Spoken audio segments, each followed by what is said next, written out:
चाहे रेल हो, रोड हो, वाटरवेज हो या एयर, इन चारों के ऊपर खर्च होना, लेकिन ज्यादातर खर्च कहाँ होगा? रेलवे के ऊपर और सड़क के ऊपर। डू यू थिंक कि जो हमारे इंडाइसेस हैं उनको पहले से ही इस चीज़ का थोड़ा आइडिया हो जाता है कि इस तरह के सेक्टर्स पे ज़्यादा फोकस होने वाला है, और उसी से जुड़ा हुआ एक इंडेक्स भी लेकर आ जाती है? कुछ दिनों पहले निफ्टी का एक इंडेक्स आया है जो एकदम रेलवे पे फोकस है, Nifty India railways PSU index, जहाँ पर सिर्फ 14 स्टॉक्स रहेंगे।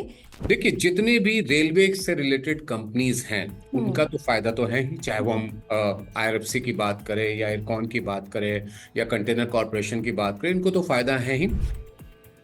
ये एक बड़ी छूट है जिसको लेकर के एक अभी तक एनपीएस में नहीं है। हम्म। वो एनपीएस में इस तरह के एक एग्जम्पशन को शामिल किया जाए। हम भले ही बजट को एक रूटीन घटना माने, लेकिन ये फाइनेंशियल दुनिया और मीडिया हमें याद दिलाती रहती है कि बजट आने वाला है। अब देखिए बजट में क्या होगा। दो चीजें होंगी, या तो फिर कुछ टैक्स पर अनाउंसमेंट होगा जिसका इम्पैक्ट डायरेक्टली हमारी और आपकी जेब पर पड़ेगा। इसके अलावा एक और चीज होगी जो बीवेल्टी के उन व्यूअर को समझनी चाहिए या उनको समझने की जरूरत है, जो कि हमसे ये पूछते रहते हैं कि स्वाति मैम, वैसे तो एक प्रॉपर पोर्टफोलियो चल रहा है जो हमारे सभी गोल से लिंक्ड है, लेकिन कुछ एक्स्ट्रा पैसे रखे हैं, किन सेक्टोरल फंड में डालना चाहिए, कौन सी थीम चलेगी, कुछ आइडिया दे दें। तो वैसे लोगों के लिए ये समझना जरूरी है कि बीते कुछ सालों में किन सेक्टर्स ने अच्छा किया है और आगे चलकर किन सेक्टर्स में कमाई के मौके बन सकते हैं। देखिए पिछले कुछ सालों में सरकार ने रोड और हाईवे खूब बनाए, जिससे इस सेक्टर और इससे जुड़ी जो कंपनियां हैं, इंफ्रास्ट्रक्चर से जुड़ी कंपनियां, उनको फायदा हुआ। और उसका फायदा पहुंचा उन फंड्स को जो इस सेक्टर और थीम पर आधारित थी। इंफ्रास्ट्रक्चर फंड्स का बीते 5 साल का रिटर्न देखिएगा तो जो रेंज है बेसिकली वो है 19 से 34%। Pretty impressive, right? तो हमें लगा कि हम किसी जानकार से बात करें जो हमें और आपको ये आइडिया दे कि सरकार का फोकस अगले कुछ सालों में कहाँ पर होगा। और इसके लिए हमारे साथ हैं द हिंदू बिजनेस लाइन के एसोसिएट एडिटर शिशिर सिन्हा सर। सर बहुत बहुत शुक्रिया वक्त निकालने के लिए। आपसे सवाल करने के पहले आपके बारे में दो बातें बता दूं अपने व्यूअर्स को। सर 28 साल से आप बिजनेस जर्नलिज्म में हैं, राइट सर? एक साल और ऐड कर देना। 29 साल से अमर उजाला, आज तक, सीएनबीसी आवाज, एबीपी न्यूज, इन सारी जगहों पे काम कर चुके हैं। बिजनेस और इकोनॉमिक एक्सपर्ट के तौर पर कई जगह इनकी राय ली जाती है, और कई सालों से सर सरकार और बजट को बहुत ही क्लोजली फॉलो करते हैं। एम आई राइट? कोशिश और करते हैं। कोशिश नहीं करते, आप करते हैं। और जो लोग, एक छोटा सा कहानी बता दूं, सर से जुड़ा हुआ, हम लोगों ने साथ में काम किया हुआ है। सर काफी सीनियर हैं हालांकि हमसे। और सर जब भी मेरे शो में आते थे अपनी न्यूज लेकर, और हमें इनसे कुछ क्वेश्चन पूछना पड़ता था, तो मुझे शिशिर सिन्हा कहने में बहुत तकलीफ होती थी सर। ठीक है, आपका नाम जो है, वो भी ये कहना कि हमारे साथ है हमारे संवाददाता शिशिर सिन्हा, ये मेरे लिए एकदम डरावनी बात होती थी कि सर आ रहे हैं मेरे शो में। तो मैंने उसका एक ट्रिक निकाल लिया था कि मैं ना हमारे संवाददाता शिशिर सिन्हा ऐसे पूछती थी आपसे सवाल, ताकि मैं आपके नाम पे फंबल ना करूं। और जैसे ही मैंने ये ट्रिक निकाला, आपने नौकरी बदल ली। और हमें बड़ा अफसोस हुआ इसका कि हमने इतना एफर्ट मारा ये सीखने में, और आपने उसके बाद तुरंत नौकरी छोड़ दी। तो सर आपकी आपका फ्रेम फ्रीज कर गया है। हम्म। ठीक है, ऑलराइट। तो ये एक सर के साथ मेरी एक कहानी जो मुझे हमेशा मैं बहुत जगह बताती रहती हूँ, कि मैंने बड़ा अच्छा ट्रिक निकाला और सर उसके बाद गायब हो गए थे। लेकिन अब मैं कंफर्टेबल हूँ आपका नाम लेने में, और आपको तो सर ही बोलना है। तो सर शुरुआत करते हैं। पहला सवाल सर, अम, इस बार बजट में फोकस कहाँ होगा? इंफ्रास्ट्रक्चर पर हर साल होता है, इस बार भी वहां पर फोकस होगा? अगर वहां होगा तो क्या रोड पर होगा या रेलवेज पर होगा या फिर किसी और सेक्टर, किसी और चीज पर होगा? देखिए स्वाति, सबसे पहले तो आपको ये समझना होगा कि हमारे जो लक्ष्य है, हम्म। चाहे हम लोग 2030 की बात करें, 2033 की बात करें, 2047 की बात करें, 5, 10 और 30, ये जो $30 ट्रिलियन तक हमें पहुंचना है, हमारी अर्थव्यवस्था को पहुंचाना है, तो इसके लिए सबसे ज्यादा जरूरी है कि आप अपनी बुनियादी सुविधाओं को कैसे बेहतर करते हैं। हम्म। और अगर आपने देखा होगा पिछले 5 साल 6 साल के बजट में, तो कैपिटल एक्सपेंडिचर यानी कि पूंजीगत खर्च जो है वो लगातार बढ़ा है। हम्म। और अब जो है, अगर हम लोग 2024-25 की बात करें, जो मौजूदा साल है, वो लगभग 11.11 लाख करोड़ रुपए का जो है हमारा पूंजीगत खर्च है। ओके। तो हम लोग ये उम्मीद कर रहे हैं कि इस बजट में भी पूंजीगत खर्च कम से कम जीडीपी का 3.2 से 3.4% के बीच होगा। ये कितनी रकम बनती है? लगभग 11.2 से लेकर के 11.5, यानी कि 11.5 लाख करोड़ बनते हैं। अब ये हम्म। पैसे खर्च कहाँ होंगे? रेलवे, रोड, और साथ ही साथ अगर आप वाटर बेस की भी बात करें, जलमार्ग की भी बात करें, क्योंकि देश में जलमार्ग को भी बड़े पैमाने पर विकसित करना है और हवाई यातायात तो है ही। तो ये जो चारों आपके मोबिलिटी के जो एरिया हैं, चाहे रेल हो, रोड हो, वाटरवेज हो या एयर, इन चारों के ऊपर खर्च होना, लेकिन ज्यादातर खर्च कहाँ होगा? रेलवे के ऊपर और सड़क के ऊपर। क्योंकि ये हम्म। दो सेक्टर ऐसे हैं जहां पर खर्च करने के कई फायदे होते हैं, जिसको हम लोग कहते हैं ना, मल्टीप्लायर इफेक्ट होता है। और एक हम्म। और बात मैं आपके दर्शकों को कहना चाहूंगा कि जब कभी भी आप 1 रुपये आपका पूंजीगत खर्च करते हैं तो उसका फायदा 4 रुपए का होता है। तो ओके। अगर इस तरीके के गणित के हिसाब से अगर आप देखें, तो आपने अगर 11.5 लाख करोड़ रुपए खर्च करने की बात की, तो आप अंदाजा कर सकते हैं कि 45 लाख 50 लाख करोड़ रुपए तक का जो है उसका फायदा हमको मिल सकता है। तो आपका जो मूल सवाल था कि रेल या रोड, मैं कहूंगा दोनों के ऊपर, और हम्म। दोनों पे खर्च करने का एक बड़ा मकसद ये होता है कि बड़े पैमाने पर रोजगार के मौके बनते हैं। हम्म। दूसरी ओर जहां कहीं भी सड़क बनती है, उसके दोनों ओर जो है वो एक तरीके से औद्योगिक विकास हो सकता है। तो आप जितने भी कॉरिडोर्स आप देखें, उन सभी कॉरिडोर्स पे, एक्सप्रेस वे पर सबसे बड़ा फायदा ये हुआ है कि इंडस्ट्रियल डेवलपमेंट, यानी कि दोनों किनारे पर औद्योगिक विकास हुआ है। राइट। तो रेल मार्ग पे हमको जोर इसलिए देना है क्योंकि पर्यावरण का हमको ख्याल रखना है, और सड़क मार्ग पर इसलिए हमको जोर देना है क्योंकि पॉइंट टू पॉइंट कनेक्टिविटी के जरिए हम औद्योगिकरण को बढ़ावा दे सके। तो संक्षिप्त में मैं इतना ही कहना चाहूंगा कि अगर हम लोग 11.5 लाख 12 लाख करोड़ रुपए की बात करते तो इसका एक बड़ा हिस्सा रेल और रोड के ऊपर खर्च हो। और सर, अगर इन दोनों चीजों पे ज्यादा अगर फोकस होगा और खर्च होगा तो किस तरह की कंपनियों को अधिक फायदा होता है इसका? देखिए, जितने भी रेलवे से रिलेटेड कंपनीज हैं उनका हम्म। तो फायदा तो है ही, चाहे वो हम आईआरएफसी की बात करें या इरकॉन की बात करें या कंटेनर कॉरपोरेशन की बात करें, इनको तो फायदा है ही।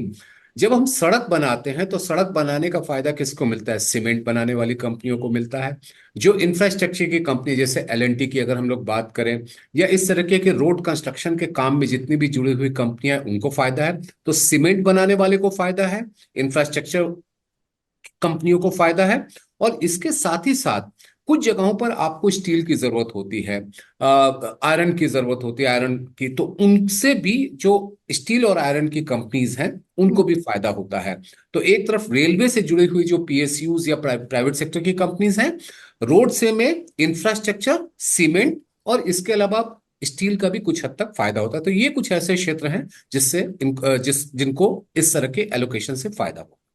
डू यू थिंक कि जो हमारे इंडाइसेस हैं उनको पहले से ही इस चीज का थोड़ा आइडिया हो जाता है कि इस तरह के सेक्टर्स पे ज्यादा फोकस होने वाला है, और उसी से जुड़ा हुआ एक इंडेक्स भी लेकर आ जाती है? कुछ दिनों पहले निफ्टी का एक इंडेक्स आया है जो एकदम रेलवे पे फोकस है, Nifty India railways PSU index, जहां पर सिर्फ 14 स्टॉक्स रहेंगे। तो इतना कॉन्सेंट्रेटेड, मतलब डू यू थिंक, आपको क्या लगता है इस बारे में? दे हैव पहले से ही कुछ इंफॉर्मेशन या जानकारी?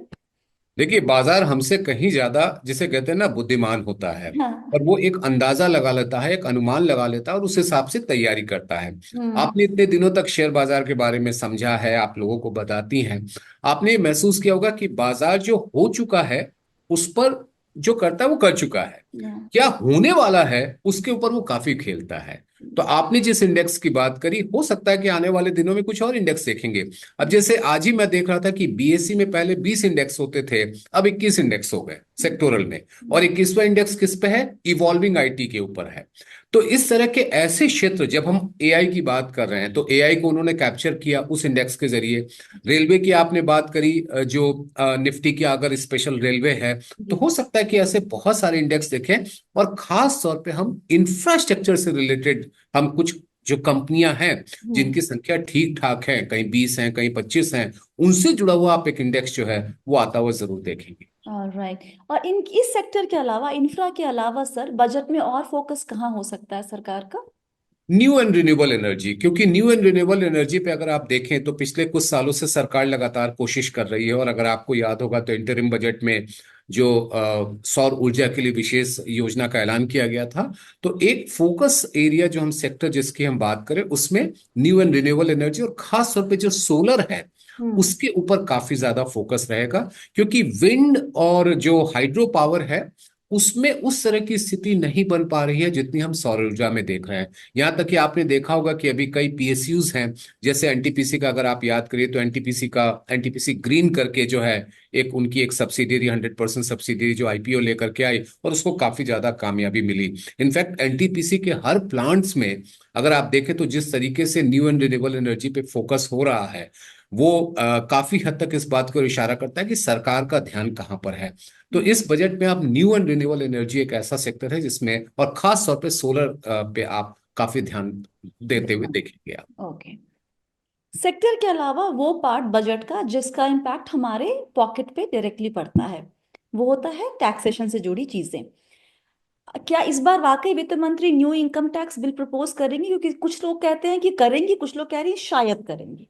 आप क्योंकि एकदम क्लोजली फॉलो करते हैं, आपको क्या लगता है? देखिए, जो जुलाई में उन्होंने ऐलान किया था कि 6 महीने के भीतर रिपोर्ट आ जाएगी, और तमाम कमिटीज जो है उन्होंने अपनी रिपोर्ट दे दी है, कई इसमें कई लेवल पे कंसल्टेशन हुए हैं। हम्म। तो हम लोग ये उम्मीद कर रहे हैं कि जो न्यू इनकम टैक्स कोड का एक खाका जो है वो सामने रखा जाएगा। हो सकता है उसके इम्प्लीमेंटेशन में थोड़ा समय लगे, हम्म। लेकिन उसका खाका जो है वो इस बार आएगा। हम्म। और इसका आना इसलिए भी जरूरी है क्योंकि जो पुराना हमारा इनकम टैक्स है, जो कि 1961 में बना था जो कानून, हम्म। आज अगर आप देखें तो लगभग हम लोग 6 दशक से भी ज्यादा उसमें हो चुका है। हम्म। और उसमें इतने ज्यादा बदलाव हो चुके हैं कि उसकी मूल आत्मा कहीं खो गई है। हम्म। तो ऐसे में हमारे पास जरूरत है, और आप याद करिए कि 2010 में भी एक कोशिश की गई थी जी। न्यू डायरेक्ट टैक्स कोड लाने की। ये हम्म। अलग बात है कि उस पर काम आगे नहीं बढ़ पाया। इस बार हम लोग उम्मीद कर रहे हैं कि इस बार खाका आ जाएगा, लेकिन उसका एक टाइम फ्रेम दे देंगे कि 2 से 3 साल के भीतर में कुछ चीजें शायद इस साल लागू हो जाए। जैसे आप ये भी याद करिए कि जुलाई 2024 में जब बजट पेश किया गया था, पूर्ण बजट का, उसमें उन्होंने कुछ चीजें नए सिरे से लागू की थी और उन्होंने कहा था कि ये उसी बदलाव का एक हिस्सा है। तो हम्म। एक बदलाव की एक बड़ी खेप जो है वो इस बजट में आप आता हुआ देखेंगे। फिर चरणबद्ध तरीके से इनकम टैक्स का जो मौजूदा कानून है उसको हटाने की कोशिश होगी, क्योंकि रातों रात आप 6 दशक पुराने कानून को नहीं हटा सकते हैं। हम्म। उसके लिए आपको एक चरणबद्ध तरीके से करना पड़ेगा, और मुझे उम्मीद है कि शायद ऐसा ही रोड मैप जो है वो हम इस बजट में देखें। आपने कहा कुछ बदलाव शायद इस बार हम देखेंगे अनाउंसमेंट के तौर पे। किस तरह के बदलाव की एक्सपेक्टेशन रखे सर? देखिए, अभी जो एक बड़ी चर्चा चल रही है कि न्यू टैक्स रिजीम में जहां पर कहते हैं ना कि कोई एग्जेम्पशन नहीं है, हम्म। लेकिन 2-3 एग्जेम्पशंस ऐसे हैं जिसकी जरूरत बहुत ज्यादा महसूस की जा रही है, और खासतौर पे सोशल सिक्योरिटी के लिहाज से अगर आप देखें, उसमें आपका है एनपीएस, नेशनल पेंशन सिस्टम। अब नेशनल पेंशन सिस्टम जो है वो केवल सरकारी कर्मचारियों के लिए नहीं है, बल्कि अब उसमें निजी क्षेत्र के भी लोग आ सकते हैं। करेक्ट। अब जब ज्यादा बड़ी संख्या में लोग आ रहे हैं, तो ऐसे स्कीम को अगर आपने प्रमोट करना है, और ये भी ध्यान में रखते हुए कि प्राइवेट सेक्टर में पेंशन नाम की कोई चीज नहीं होती है। जो पेंशन हमको सरकारी क्षेत्र में एनपीएस के जरिए मिलता है, वो प्राइवेट सेक्टर में मैंडेटरी कोई कंडीशन नहीं है। तो अब ऐसे में सोशल सेक्टर के लिए हम कैसे इनकरेज करें? इनकरेज करने का एक तरीका ये कि आप उसको टैक्स बेनिफिट दें, क्योंकि देखिए, लोगों के लिए टैक्स बेनिफिट बचत का एक कारण हो सकता है। यही कारण होगा ये जरूरी नहीं है, लेकिन एक कारण हो सकता है। वो कारण आप कैसे उसको ला सकें। और इसका दूसरा फायदा होता है कि आपके पास लॉन्ग टर्म रिसोर्सेज अवेलेबल होते हैं, जो कि आपके कैपिटल एक्सपेंडिचर के ग्रोथ को सपोर्ट करने के लिए इस्तेमाल किया जा सकता है। तो दोहरा फायदा है, एक तरफ लोगों को सामाजिक सुरक्षा, और दूसरी तरफ आपके लिए अतिरिक्त संसाधन का उपाय है जिसका इस्तेमाल आप लंबे समय के निवेश के लिए कर सकते हैं। तो हम्म। ये एक बड़ी छूट है जिसको लेकर के एक अभी तक एनपीएस में नहीं है। हम्म। वो एनपीएस में इस तरह के एक एग्जेम्पशन को शामिल किया जाए। एक दो और एग्जेम्पशंस की बात चल रही है, हम्म। कि हम क्यों ना कुछ खास तरह की योजनाओं को लेकर के आए जिससे कि सेविंग और डिपॉजिट में बढ़ोतरी हो। क्योंकि आपने महसूस किया होगा कि बैंकों की समय सबसे बड़ी परेशानी है कि लोग बैंकों में पैसा नहीं जमा कर रहे हैं। अब पैसा कहाँ जा रहा है? शेयर बाजार में जा रहा है, म्यूचुअल फंड में जा रहा है। अच्छा है बुरा है वो अलग चर्चा है, लेकिन यह है कि बैंकों के पास पैसा नहीं तो वो कर्ज नहीं दे पाते हैं। हम्म। तो आप बैंकों की तरफ लोगों को कैसे लाएंगे? कोई ना कोई तो आपको तरीका लाना होगा। अभी के समय में ओल्ड टैक्स रिजीम में एकमात्र स्कीम है जो कि 5 साल का डिपॉजिट स्कीम है जिस पर टैक्स बेनिफिट मिलता है। लेकिन उस 5 साल के स्कीम पे जो रिटर्न है वो पोस्ट ऑफिस की स्कीम से कम है, हम्म, तो लोग उसमें पैसा लगाना प्रेफर नहीं करते, और 5 साल का लॉक इन लेकर के कोई क्यों चले। हम्म, उससे बढ़िया आपका ईएलएसएस में देखिए 3 साल का लॉक इन है, आप आराम से उसमें पैसा लगा लेते हैं। तो डिपॉजिट को इनकरेज करना और सोशल सिक्योरिटी को इनकरेज करना, इन दो चीजों को ध्यान में रखते हुए कुछ एग्जेम्पशंस की बात जो है वो हम लोग उम्मीद कर रहे हैं कि इस बजट में आए। सर एक बात बताएं, जब ये नया टैक्स रिजीम आया था और उसके बाद जिस तरीके से उसको पुश किया जा रहा है, आपको ऐसा लगता है कि गोइंग फॉरवर्ड सिर्फ एक ही टैक्स रिजीम रहेगा, that would be new tax regime, old tax regime को धीरे धीरे फेज आउट कर दिया जाएगा? देखिए, अगर आप इस असेसमेंट ईयर की बात करें तो बाय डिफॉल्ट तो आपका न्यू टैक्स रिजीम ही है। वही, हाँ। अगर आपने टिक नहीं किया अपने रिटर्न फॉर्म में, तो हम्म। आपका न्यू टैक्स रिजीम ही माना जाएगा। करेक्ट। और जो संख्या, अभी ताजा संख्या जो हम लोग को जानकारी है कि हम्म। लगभग 74% रिटर्न जो 2024-25 में फाइल हुए हैं वो न्यू टैक्स रिजीम के हैं। यानी कि हर 4 में से 3 रिटर्न जो है वो न्यू टैक्स रिजीम में है। अब या बाय डिफॉल्ट हुआ हो या लोगों ने उसको अपनाया हो, ये कहना बहुत मुश्किल है, क्योंकि फॉर्म पे किसने एंट्री करी और नहीं करी ये तो हमको कोई बताएगा नहीं। हम्म। लेकिन ये संख्या हमें जरूर पता है कि 74% लोगों ने न्यू टैक्स रिजीम को ऑप्ट किया है। अब ये डिफॉल्ट हो गया, तो जब डिफॉल्ट हो गया तो आप आने वाले 3 से 4 सालों में आप देखेंगे कि आपके पास एक ही रहेगा। और वैसे भी एडमिनिस्ट्रेशन के पॉइंट ऑफ व्यू से दो टैक्स रिजीम रखने का कोई मतलब नहीं है, बल्कि जटिलताएं बढ़ती है। हाँ, आप ये तर्क दे सकते हैं कि हम लोगों से ये विकल्प क्यों छीन ले कि आपको छूट नहीं मिलना है। हम्म। उनको हम विकल्प दे, जिनको लेना है ले, कागज हम्म। पत्र जमा कराना है कराएं। लेकिन ये विकल्प क्यों छीने, तो एक तर्क ये दिया जा सकता है। लेकिन दूसरा तर्क ये दिया जा सकता है कि टैक्स की जटिलताएं इतनी ज्यादा है, कर व्यवस्था की जटिलताएं इतनी ज्यादा है, उसमें हम दो विकल्प भी शामिल कर दें तो ये और भी जटिल हो जाता है। तो आप 3 से 4 सालों में, जहां तक हम लोग समझ रहे हैं, कि शायद ओल्ड टैक्स रिजीम नहीं रहेगा। तो that would be sad, like इतनी सारी छूट आपको मिलती है पुराने टैक्स रिजीम में, आपको वो छूट भी नहीं मिलेगी, और जिस तरीके से कैपिटल गेन्स बढ़ाया जा रहा है टैक्स उसके ऊपर, सो आपको दोहरी मार पड़ रही है बेसिकली। देखिए, मैंने कहा ना कि अगर आप किसी भी जो कर में छूट लेते हैं या जो बचत करते हैं, मैं निवेश की बात नहीं कर रहा हूं, क्योंकि निवेश में हमारा लिमिटेड ही हमारा बेनिफिट मिलता है। ज्यादा बेनिफिट आपका, चाहे वो लाइफ इंश्योरेंस है या घर के लिए आपने लोन ले रखा है या आपने एनपीएस में किया है, उन सब चीजों में है।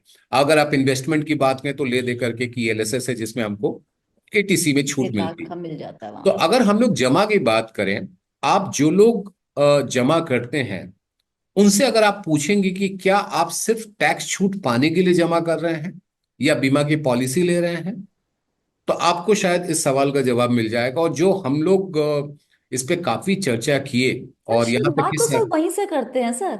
जो लोग शुरुआत करते हैं इन्वेस्टमेंट जर्नी अपनी, या पहला जो इंश्योरेंस पॉलिसी लेते हैं, आप किसी से भी पूछिएगा जो फर्स्ट लिया हुआ है ना, वो एटीसी में, क्योंकि आपको टैक्स छूट मिलती थी तो इसलिए आपने ले लिया। वहां से you start learning probably and you see the benefit, then you. बिल्कुल आपकी बात से मैं असहमत नहीं हूं। लेकिन आज के दिन में जो युवा, जो आप जनरेशन, जिसको हम लोग जेन जी और जेन पता नहीं कितने भी अल्फा बीटा गामा सब आ गए हैं, इनसे अगर हम लोग बात करें तो इनके लिए इंश्योरेंस लेना या इनके लिए कहीं पे भी कोई पैसा डिपॉजिट करना, उसके पीछे टैक्स का पर्पस ज्यादा नहीं होता है। क्योंकि एक सबसे बड़ी समस्या क्या है कि जब आप छूट लेने के लिए आवेदन करते हैं तो इतने सारे टर्म्स एंड कंडीशन अप्लाई होते हैं।